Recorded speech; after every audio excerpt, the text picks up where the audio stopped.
Back again.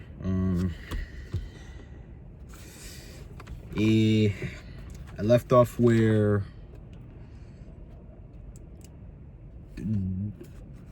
Devin was heartbroken and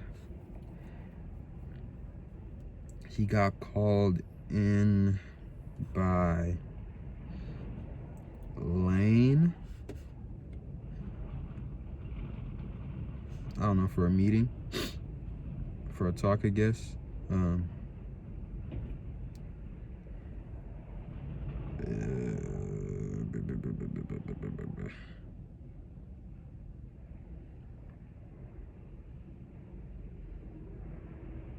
just keep it simple. I left off where Devin Jones was heartbroken and he was dealing with it. Simple as that. I forgot where I left off though.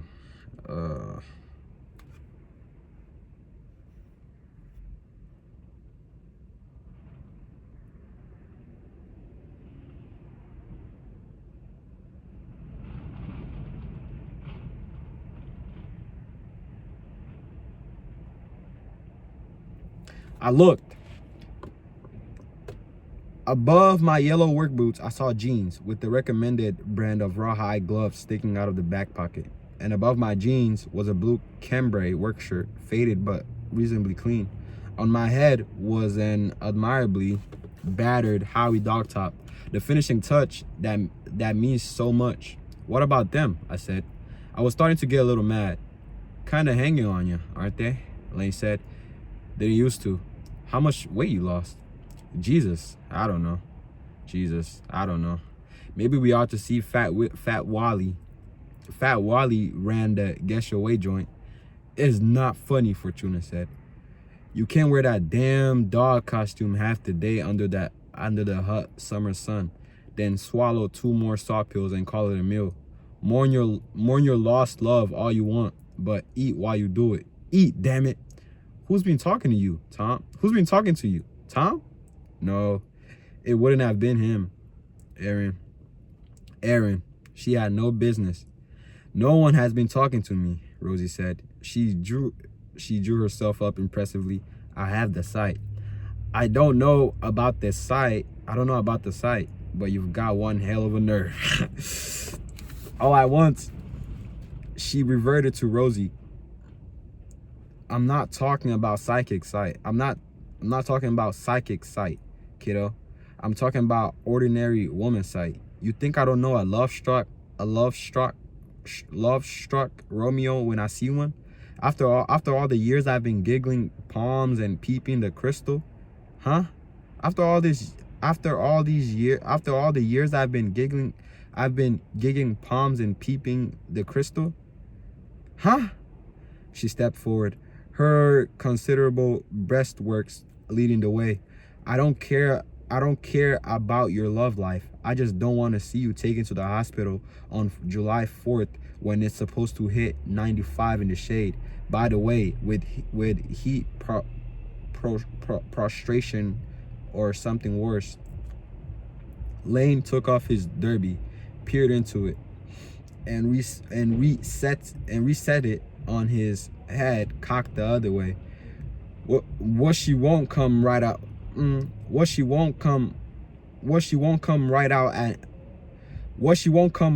say, because she has to protect her famous crusty reputation, is we all like you, kid.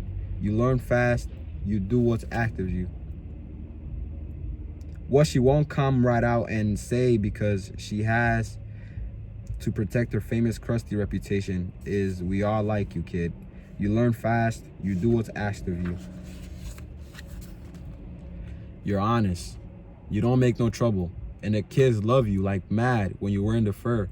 But you have to be blind not to see something's wrong with you. Rosie thinks girl trouble. Maybe she's right, maybe she ain't.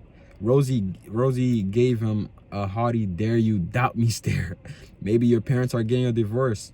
Maybe your parents are getting a divorce. Mine did, and it damn near killed me. Maybe your big brother got arrested for selling dope. My mother's dead, and I'm an only child. I'm an only child too. I said sulkily. I don't care what you are in the straight world, he said. This is Joyland, the show, and you're one of us, which means we got a right to take to care about you, whether you like it or not. So get something to eat. Get a lot to eat, Rosie said.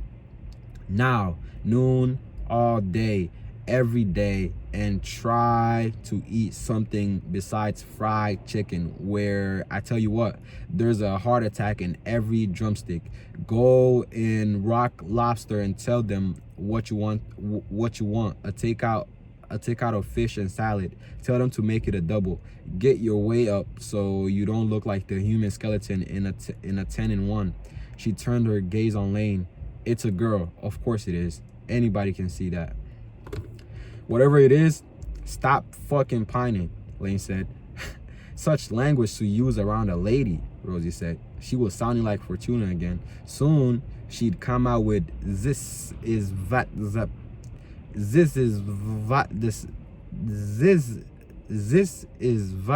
spirits want. This is what the spirits want. This is what the spirits want, or something equivalent. Blow it out, Lane said, and walked back toward the spin. When he was gone, I looked at Rosie. She wasn't much in the mother figure development, but right then, she was what I had. Rose, does everyone know? She shook her head. Nah. To most of the old guys, you're just another greeny jack of all trades, although not as green as you were 3 weeks ago. But many people here like you, and they see something is wrong. Your friend Aaron for one. Your friend Tom for another. She said friend like it rhymed with rent. I am another friend, and as a friend, I tell you that you can't fix your heart. Only time can do that, but you can fix your body. Eat. So I was right. Devin was dealing with the heartbreak pretty hard. You sound like a Jewish mother joke, I said. I am a Jewish mother, and believe me, it's no joke. I'm the joke, I said. Believe me, it's no joke. I'm the joke, I said. I think about her all the time.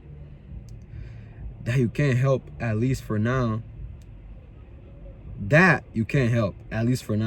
But you must turn your back on the other thoughts that sometimes come to you. I think my mouth dropped open. I'm not sure. I know. I stared. People who's been in the business as long as Rosie Gold had been back then, they're called mitts in the talk for their palmistry skills, have their ways of picking your brain so that what they say sounds like the result of telepathy. But usually it's just close observation. Not always though. I don't understand. Give those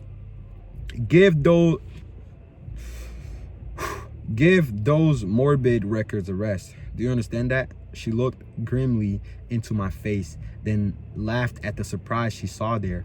Rosie Gold may be just a Jewish mother and grandmother, but Madame Fortuna sees much.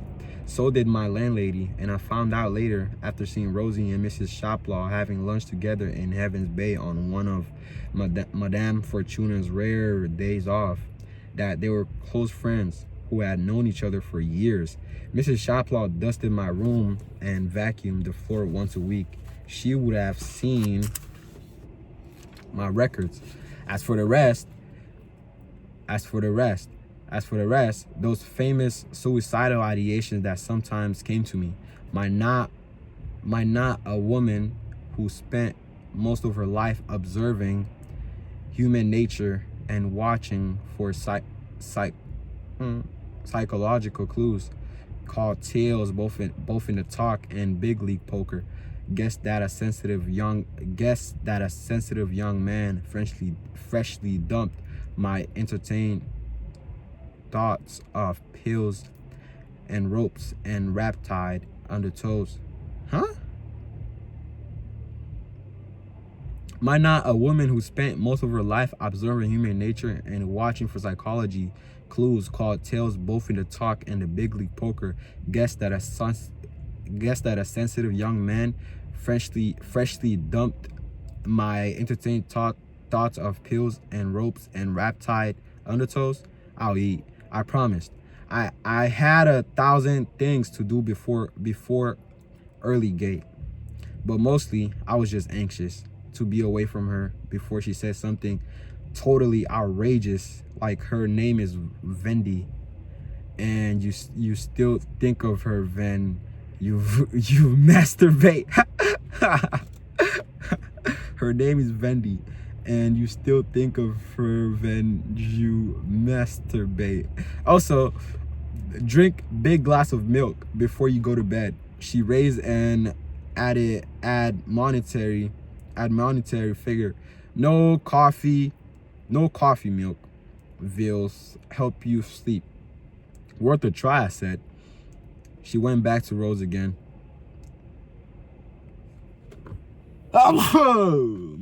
Bless me.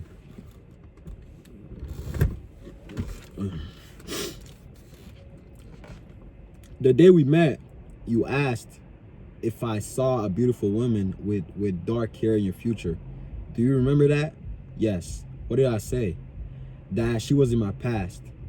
Rosie gave a single nod, hard and imperious. So she is. And when you want to call her and beg for a second chance, you will. You will show a little spine.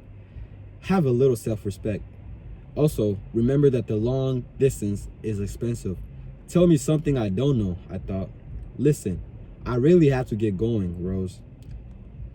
Listen, I really have to get going, Rose. Lots to do. Yes, a busy day for all of us. But before you go, Jonesy, have you met the boy yet?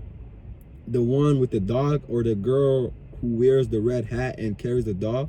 I told you about them too when we met. Rose, I've met a billion kids in the last...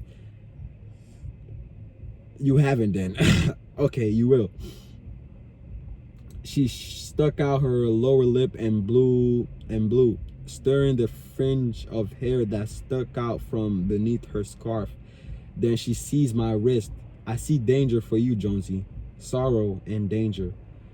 I thought for a moment she was going to whisper something like, beware the dark stranger. He rides a unicycle.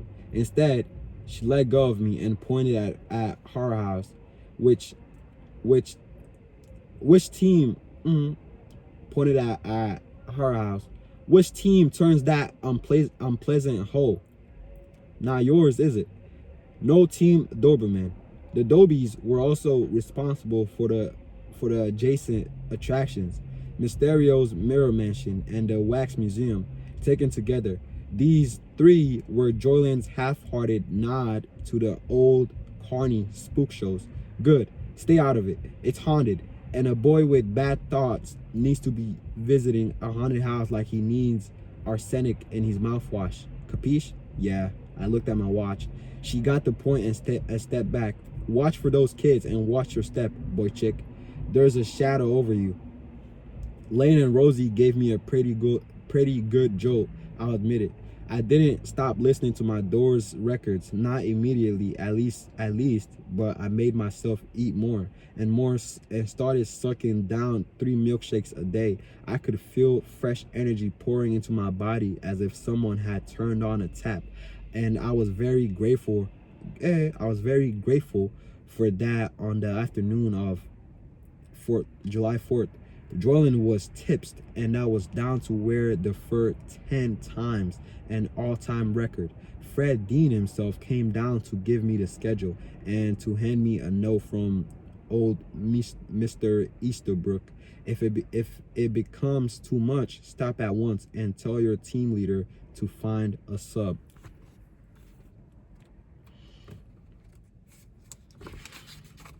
Devin loves it.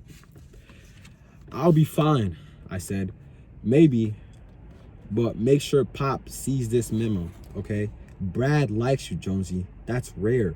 He hardly ever notices the greenies unless he sees one of them screw up. I like them too, but I didn't say that, but didn't say so to Fred. I thought it would have sounded sarcastic. That's a new word. All my July 4th shifts were tenors. Not bad, not bad, even though most 10-minute shifts actually turned out to be 15s. 15s. Huh? 15s? 15s or 15s. But the heat was crushing. 95 in the shade. 95 in the shade, Rosie had said. But by noon that day, it was 102 by the thermometer that hung outside the park ops trailer. Luckily for me, Dottie Lassen had repaired the other XL Howie suit, and I could swap between the two. While I was wearing one, Dottie would have the other turned as inside out as it would go and hung in front of three fans, drying the sweat-soaked interior. At least I could remove the fur by myself. That by then I'd discovered the secret. Howie's right paw was actually a glove, and when you knew the trick, pulling down the zipper to the neck of the costume was a cinch. Once you had the head off, the rest was cake. This was good because I could change by myself behind a pull curtain. No more displaying my sweaty, semi-transparent undershorts to the costume ladies. As the bunting draped afternoon of July 4th wore on, I was excited from all other duties. I'd do my capering, then retreat to JOYLAND under and collapse on the ratty old couch in the boneyard for a while, soaking up the air conditioning. When I felt revived, I'd use the alleys to get to the costume shop and swap one fur for the other. Between shifts, I guzzled pints of water and quarts of unsweetened iced tea. You won't believe I was having fun. But I was. Even the brats were loving me that day. So 3:45 in the afternoon, I'm driving down JOYLAND Avenue, our midway while the other overhead speakers blast out Daddy Dewdrop's chickaboom, chickaboom, chickaboom, chickaboom. Don't you just love it? I'm just giving out hugs to the kiddies and awesome August coupons to the adults because JOYLAND's business always dropped off as the summer wound down. I'm posing for pictures, some taken by Hollywood girls, most by hordes of sweat-soaked, sunburned parent paparazzi, and trailing adoring kids after me in cemetery splendor, in commentary splendor. I'm also looking for the nearest door to JOYLAND under because I'm pretty well done up. I have just one more turn as Howie scheduled today because Howie, the happy hound, never shows his blue eyes and cocked ears after sundown. I don't know why. It was just a show tradition. Did I notice the little girl in the red hat before she fell down on the baking pavement of JOYLAND Avenue, writhing and jerking? I think so, but can't say for sure because passing time adds false memories and modifies real ones. I surely wouldn't have noticed the popalicious she was waving around or her bright red Howie dog top. A kid at an amusement park with a hot dog is hardly a unique sighting, and we must have sold 1,000 red Howie hats that day. If I did notice her, it was because of the doll she held curled to her chest in the hand now holding her mustard smeared pup. It was a big old Raggedy Ann. Madame Fortuna had suggested I'd be on the lookout. I'd be on the lookout for a little girl with a doll only 2 days before. So maybe I did notice her, or maybe I was only thinking of getting off the midway before I fell down in a faint. So the heat got to Devin. I don't know how he was surviving in that furry suit. Anyway, her doll wasn't the problem. The populicious she was eating, that was the problem. I only think I remember her running towards me. I only think I remember her running toward me. Hey, hey, hey. They all did. But I know what happened next and why it happened. She had a bite of her pop in her mouth. And when she drew in her breath to scream, Howie, she pulled it down her throat. Hot dogs. The perfect choking food. Luckily for her, just enough of Rosie Gold's Fortuna bullshit has stuck in my head for me to act quickly. When the little girl's knee buckled, her expression of happy ecstasy turning first to surprise and then terror. I was already reaching behind me and grabbing the slipper with my paw glove. The Howie head tumbled off and flew to the side, revealing the red face and sweat-soaked clumpy hair of Mr. Devin Jones. The little girl dropped her Raggedy Ann. Her hat fell off. She began clawing at her neck. Haley? A woman cried. Haley, what's wrong? Harley? A woman cried. Harley, what's wrong? I knew what to do. I'm not sure you will understand how fortunate that was. This is 1973 we're talking about, remember? And Henry Heimlich would not publish the essay that would give the Heimlich maneuver its name for another full year. Still, it's always been the most common sense way to deal with choking, and we had learned it during our first and only orientation session before beginning work in the UNH Commons. The teacher was a tough old veteran of the restaurant wars who had lost his Nashua coffee shop a year after a new McDonald's went up nearby. Just remember, it won't work if you don't do it hard, he told us. Don't worry about breaking a